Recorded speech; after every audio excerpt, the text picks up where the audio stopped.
it's an honor to be on the IWST platform on the World Wood Day and be amongst this august gathering of eminent persons who would mold the future of the construction industry of the country with timber. Between us, we all have to shoulder the responsibility of the sustainability aspect of the construction industry in India by building with certified wood from sustainably managed forests till such time that India has her own forests. This wood from sustainably managed forests is God's own construction material, as they say. Renewable, sustainable, biodegradable, and reduces carbon footprint.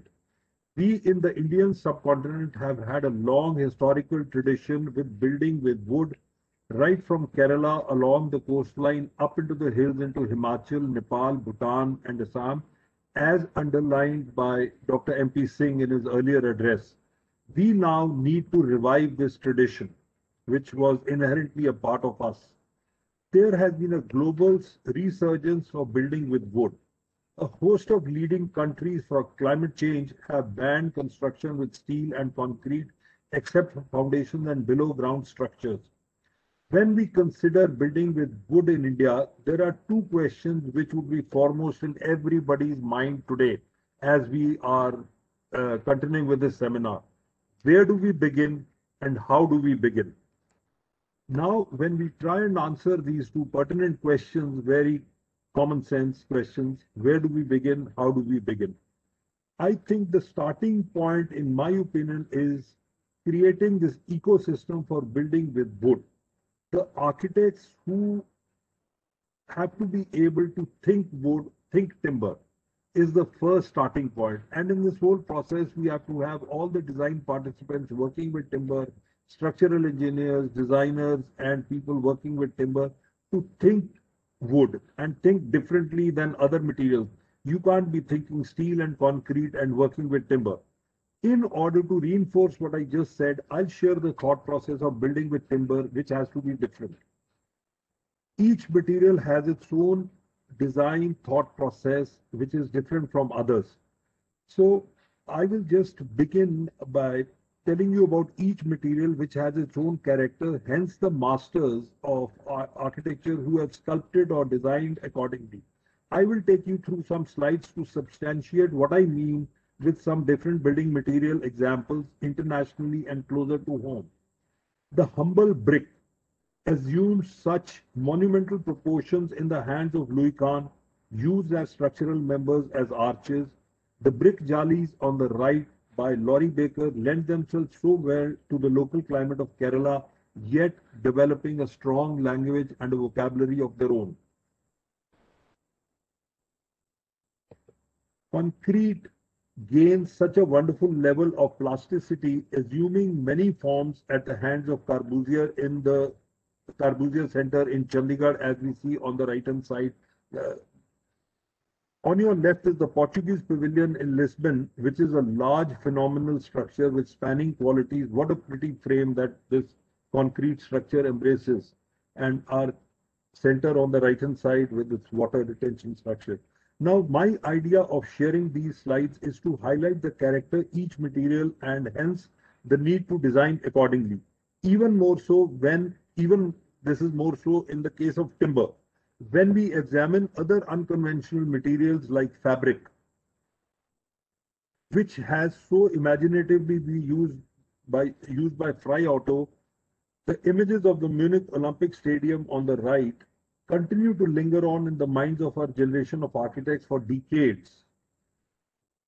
Mud, on the other hand, is a very versatile building material used by Hassan Fatih as rammed earth structure, gains sculptural qualities with thermal insulation for extreme climates, for a nature of projects which no other materials can justify. Now I'm going to share with you some interesting examples of timber construction across the globe. These examples have been selected by me, which are all more than 15 to 20 years old, for us to be able to relate better with them as we are still in our earlier years of handling wood in India. Now, this is the Metasol Palace in Spain, look at the fluidity of the architecture of this material. And actually this Metatol Palace in Spain is in a very high density urban area, a public space which has done wonders through a global competition. And this project is almost about 20 years old. Here what we are seeing is ribbed structures which are large span structures. No steel structures can match the organic and the aesthetic quality of these structures. On the right, what you see is the Vancouver Olympic Stadium, where these ribs are being lowered into space. With all of them come completed with ease of construction. Look at the organic architecture of this airport. This is what engineered wood can do in terms of timber, the large spans. That's the airport here in Philippines. The quality of spaces, the warmth of wood, etc. is unparalleled. No steel can match this aesthetic quality and warmth. That's now engineered wood airport at Norway, bringing in natural light in a climate like Norway, like no other structure can. This is an airport structure in New Zealand with radiata pine, the local species that has been used here. Now, also what happens is that timber has very amazing properties. CLT as a material is about, which is cross-laminated timber, a derivative of timber, is about 5 times lighter and as many times stronger than concrete. Now, what you see here is an apartment building where you can see the level of cantilevers that are possible with CLT being used, and imagine the urban landscape that these structures can change and evolve over a period of time.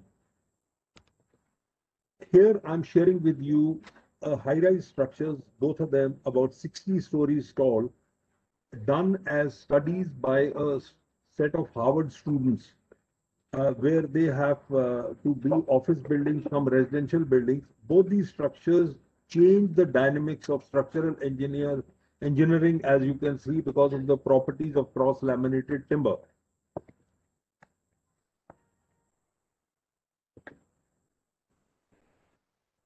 Now, I think I have tried to answer where do we begin. In terms of where do we begin, I think we can do all our campus projects in timber, we can do our airports in timber, our sports infrastructure, exhibition and conference center, which require large span structures, can all be done in timber. Hospitality and resorts requires the warmth of a timber, villas and clubs. And for builders, this additional FAR that the new bylaws and etc. permit can come through lightweight structure over existing structures. So I feel there is ample scope for us to begin. Now the question is, how do we begin? In terms of how do we begin, we will share with you our journey of thinking timber and building with timber, how at Aakaar we started work on these projects about 10-15 years back, and it has been a very satisfying journey so far. Before we begin working with wood, one has to realize, like the earliest panelists have also suggested, that wood has a very strong design personality. You know, it gives the project a distinct character and an identity, which is such a big advantage for an architect handling wood. Superior aesthetics and warm character. You know, today I'll be sharing two projects with you which are so distinct in character. One is contemporary and the other is traditional, in order to demonstrate the personality of wood. Like earlier panelists have suggested, that wood is also a very versatile and adaptable material. Now, this versatility and adaptability gives us multiple structural options to achieve long spans with engineered wood and steel members combined. The usage of green wood, lumber, glulam, to cross-laminated timber to VLV are multiple examples of the kit of parts that you have to play with and experiment with. And wood is also much better in terms of climate response, local conditions, etc. It is now an established fact that wood has a much longer life cycle of materials. Ease of construction is another big thing where off-site fabrication can result in very quick assembly at site, which is what I'll share with you here in the next slides.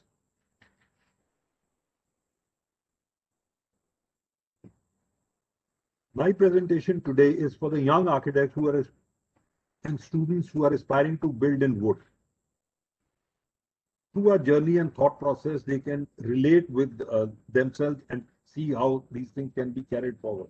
The two projects that I'm going to share is the Royal Academy, Bhutan, which is in Paro, a 260-acre campus, 9 lakh square feet of built-up area, engineered wood used in a traditional way, and I'm going to share the complete construction process and the nearly complete buildings for you to understand the design and the build process with timber. The second project is the World Environment School in Pur, which is a 130-acre campus, 6.5 lakh square feet, contemporary in design with engineered wood. The design and detailed engineering is complete. We are ready to start construction. Now, the Royal Academy, Bhutan. This is a site plan to give you an idea about the 260-acre campus sitting between two hill spurs. This is an aerial photograph of the site. While you land into Paro, will give you an idea of the overall density of the forest and the site that we are handling here. This is to give you an idea of the part of the building component that I would share with you, which is the academic core, which houses the teacher training and the curriculum development center, apart from other student activities and classrooms, etc., laboratories. That's how majestically this sits on a spur on the site, one component of the project. That's how it nestles in nature, a stone and timber construction, atop a mountain ridge top sitting with nature.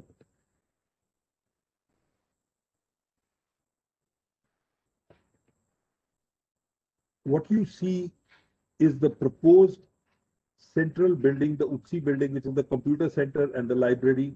And this is under construction. These photographs are about 1.5 years old because I have not been able to travel on account of COVID. The inside courtyard and the feel of the structure inside is all timber. Ease of construction is what I would like to highlight in this slide, how the foundations and the superstructure, while it comes up in concrete, timber is assembled at site and quickly got in place alongside construction. You can see the courtyard floor being cast while the timber is already, roof structure is already in place next to it. These are the inner courtyard details, etc., done in glulam timber in a traditional method with carvings, etc. All the columns inside are all timber, large span windows in timber. This is carving in green wood that is happening, special joinery, etc. that requires special techniques to work with green wood, which is like you have to go along the grains, and a large, long span of glulam beam, which is being also carved for this particular project. Now, in the same project, I'll share a very large span structure, which is 30 meters by 75 meters, also done in glulam. This is the dining hall. As you see, the proposal on your screen is to house 1,200 people dining at one time with the kitchen, and its allied services and stores, etc. at the lower two levels and a large gathering space as a pre-function space. This is a photograph of the building, which is nearing completion.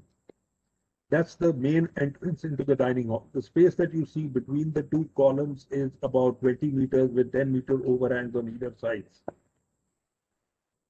These columns are 15 meters apart, and they have 6 petals that come out of each column to hold the roof.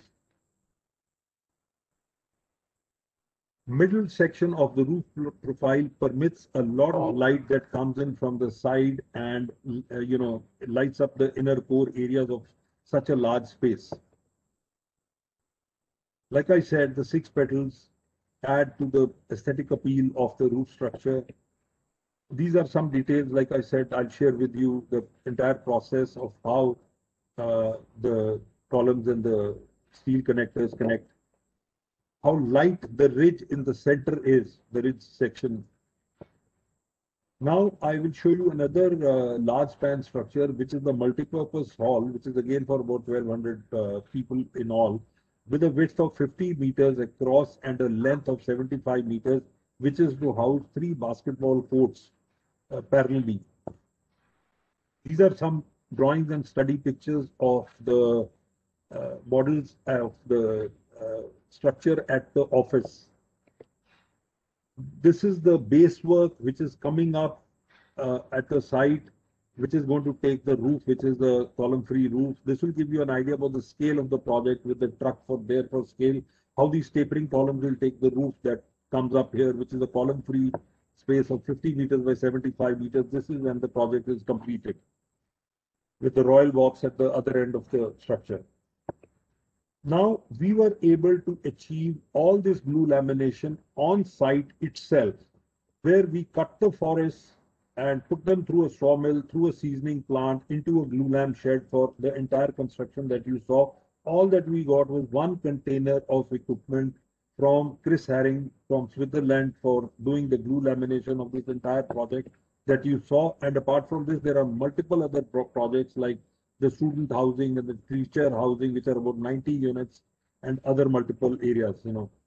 This is how rudimentary equipment is used to do curved beams that you just saw in the multipurpose hall structure.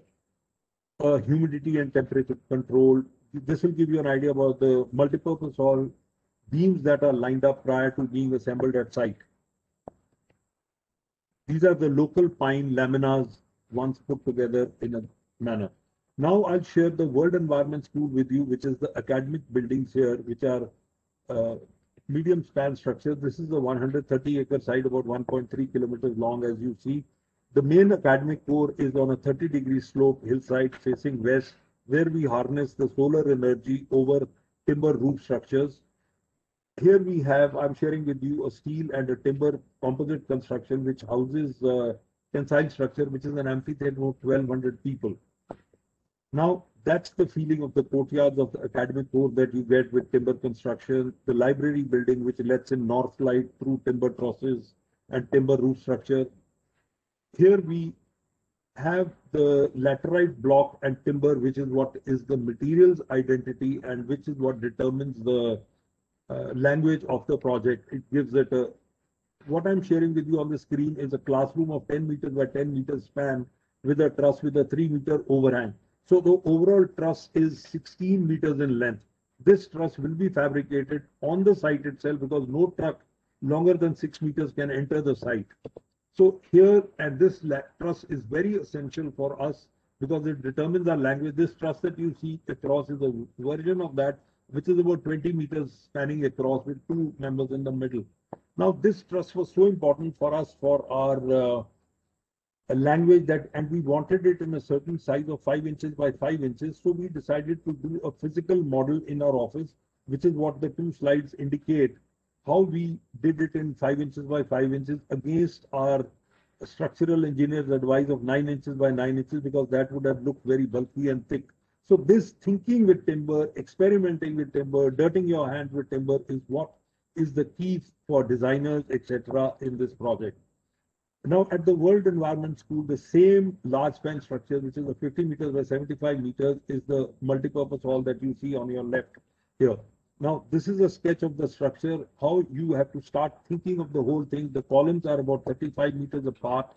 And here, I'll determine to you how these forces that come, we have used the 2 inverted trusses on both sides of the column, where the forces, which is load A, is nullified by just a tension cable, which is tension A. And the forces in the center also cancel out themselves. So as a result, because of these forces that cancel themselves, the structure is so light, as you can see, for such a large span structure. And integrated with light, it gives it even a further feeling of lightness with the light coming in from the sides, no harsh light from the center of the roof, etc. So these are some very path-breaking examples in our context and in our climatic conditions with a heavy rainfall area like Coorg, etc. with the louvers. Now I'll quickly tell you the composite usage, which is where we needed a covered swimming pool because of the climate in Coorg and the heavy rainfall, where we have used concrete as the piers with glue lam members and steel connectors and steel wires for our structure here. The dining hall at the World Environment School is again a large span structure for 600 diners. It sits atop a hill with the dining and the laundry below. It gives a very distinct character to the building as you approach the site with the pre-function space and the dining space inside. The columns are 12 meters apart here, again 6 petals that animate and hold the roof structure, with the middle of it lit with light coming from the center. Now I will quickly take you through a small house where our journey began. This is in Himachal. These are structures in Himachal. On your left, what is known as a Kantuni method of construction, which is timber laced beams are used for earthquake proofing and stone walls. On the right is the palace or the temple here that we see. Even the poorest of the poor build in the same method, stone laced with timber, making their houses earthquake proof. So we decided to use the same structure for this site that you see, this beautiful one terrace that we decided to build the house on. That's the house that you see here, done in the traditional method, but very contemporary, getting natural light deep into the house through these large 2 dormer windows. Each of these dormer windows is about 10 feet by 10 feet, an equilateral triangle. Just to give you an idea about the scale here.